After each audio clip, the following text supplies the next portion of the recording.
Good morning students. आज हम अकाल व अकाल राहत नीति के बारे में बात करेंगे।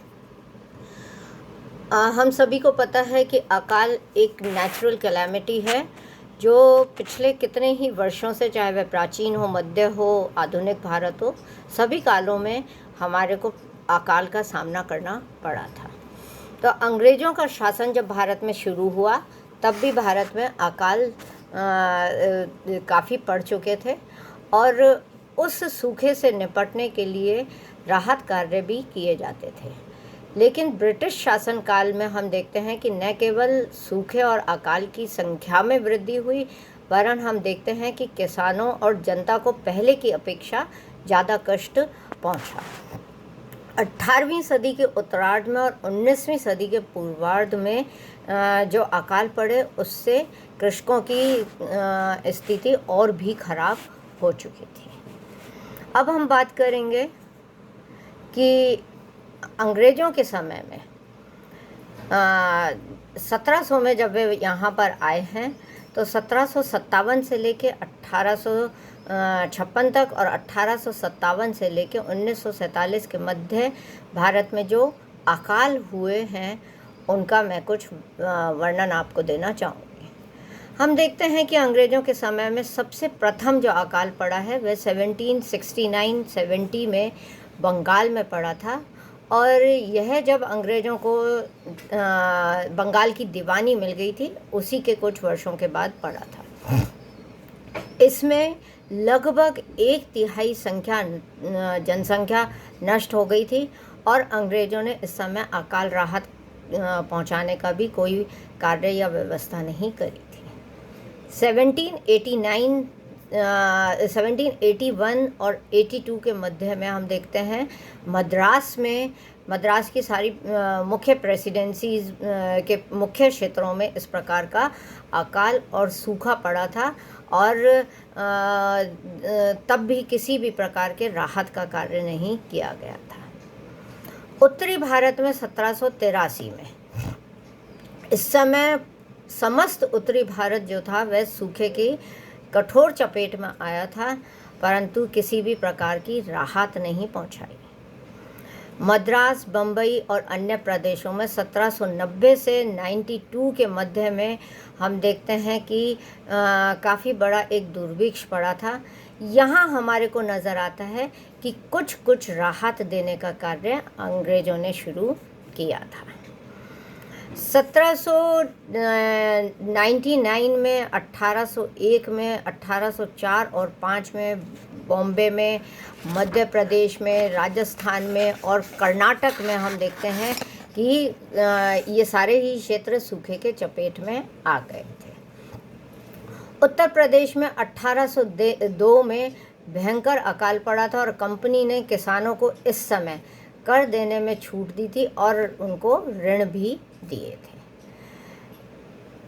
बम्बई, गुजरात और राजस्थान में 1812 में भयंकर अकाल पड़ा था।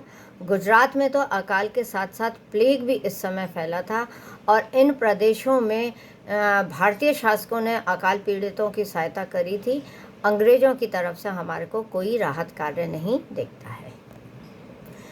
1813 में, 1822 में और 1832 में उत्तर प्रदेश में पुनः अनावृष्टि के कारण सारी फसल समाप्त हो गई थी और इस समय बेयर्ड स्मिथ, जिसको बाद में अकाल राहत कार्य अकाल नीति के निर्माण में और रिपोर्ट देने के लिए चुना गया था, तो बेयर्ड स्मिथ ने कहा कि अकाल क्षेत्रों में हम अनाज पहुंचाने की कोशिश तो कर रहे हैं मगर किसी भी प्रकार से हम ये सहायता उनको नहीं दे पा रहे हैं। फिर हम देखते हैं कि मद्रास, बम्बई और दक्षिण में 1824 और 25 में अकाल के समय में राहत कार्य के लिए एक कमेटी की नियुक्ति की गई और कुछ राहत कार्य भी दिए गए। 1833-34 में गुंटूर प्रदेश में, कर्नाटक में जो है, हैदराबाद के पास जो है, उसके कुछ दक्षिण क्षेत्रों में भयंकर अकाल के साथ साथ प्लेग भी फैला था और गुंटूर की लगभग आधी जनता जो है वह जनसंख्या समाप्त हो चुकी थी। 1837 में उत्तर प्रदेश में हम देखते हैं कि कुछ प्रदेशों में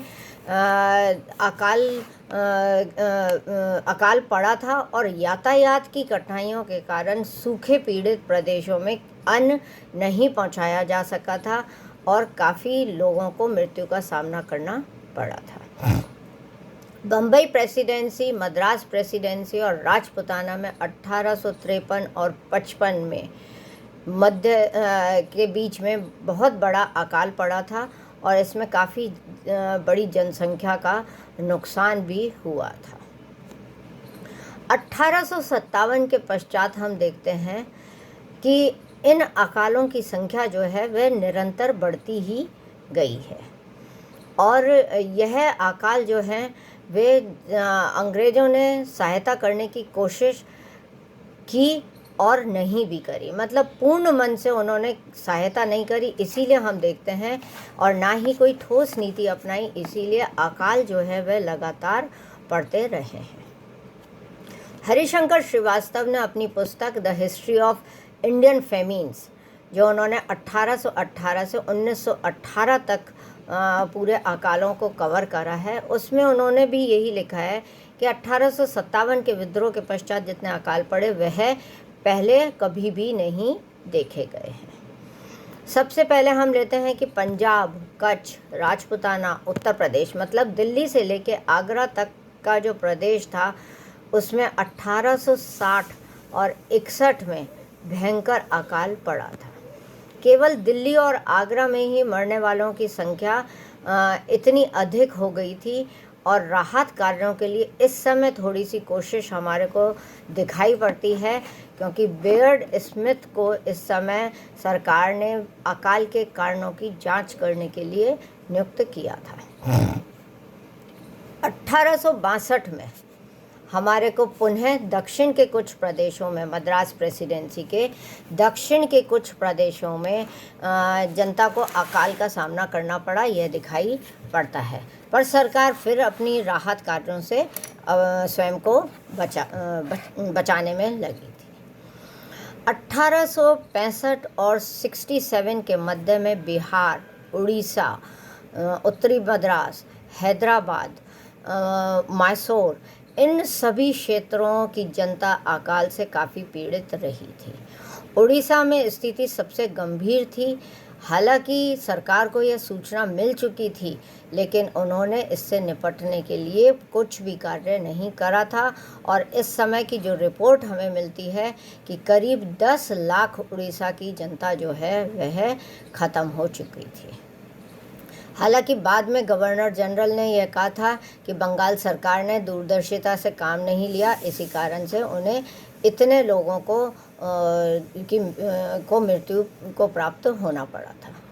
मद्रास की सरकार के द्वारा लोगों को राहत 10 लाख रुपए इस राहत कार्य में उन्होंने खर्च भी किए, मगर फिर भी 6.5 लाख के करीब जनता इस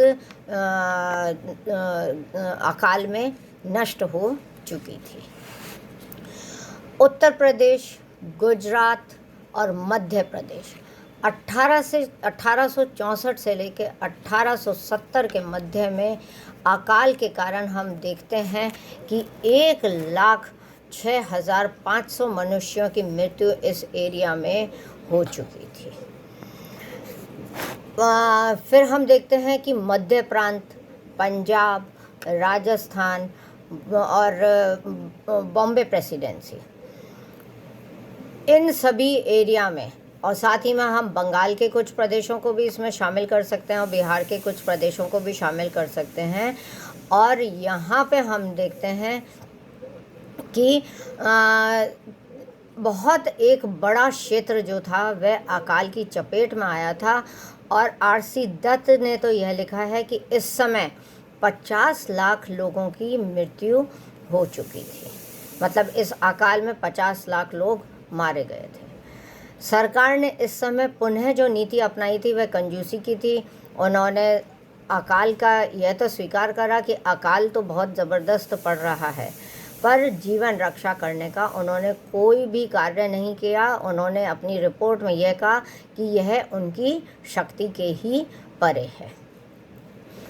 1878 में इन अकालों से परेशान होकर के लॉर्ड लिटन ने रिचर्ड स्ट्रैची की अध्यक्षता में एक अकाल आयोग की नियुक्ति करी थी और इसका प्रतिवेदन फिर रिपन के शासनकाल में प्रस्तुत किया गया था।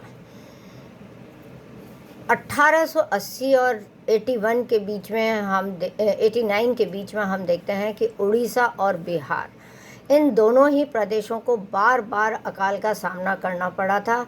हालांकि रिपन ने उस समय अकाल राहत के नियम कुछ निश्चित किए थे और सहायता पहुंचाने का कार्य भी किया गया था, मगर वह दिल से नहीं किया गया। मध्य प्रदेश, राजपूताना और मुंबई प्रेसिडेंसी, गुजरात के और दक्षिण के कुछ प्रदेशों में 1896-97 में फिर अकाल पड़ा था, जिससे 6 करोड़ जनता पर यह असर दिखाई देता है।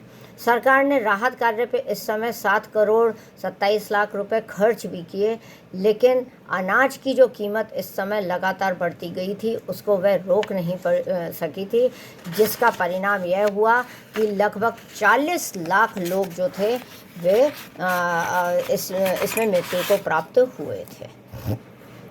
राजपूताना, अजमेर और उसके आसपास के प्रदेशों में 1899 से 1900 के मध्य में भीषण अकाल पड़ा था और 2 करोड़ 80 लाख मनुष्य इसके शिकार भी हो गए थे। सरकार ने 10 करोड़ रुपया खर्च भी किया, परंतु मरने वालों की संख्या को नहीं रोक सकी थी।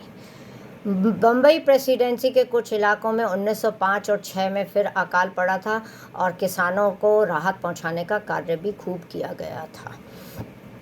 बिहार में हम देखते हैं कि 1906 और 1907 में अकाल पड़ा, पर वह काफ़ी सीमित रहा।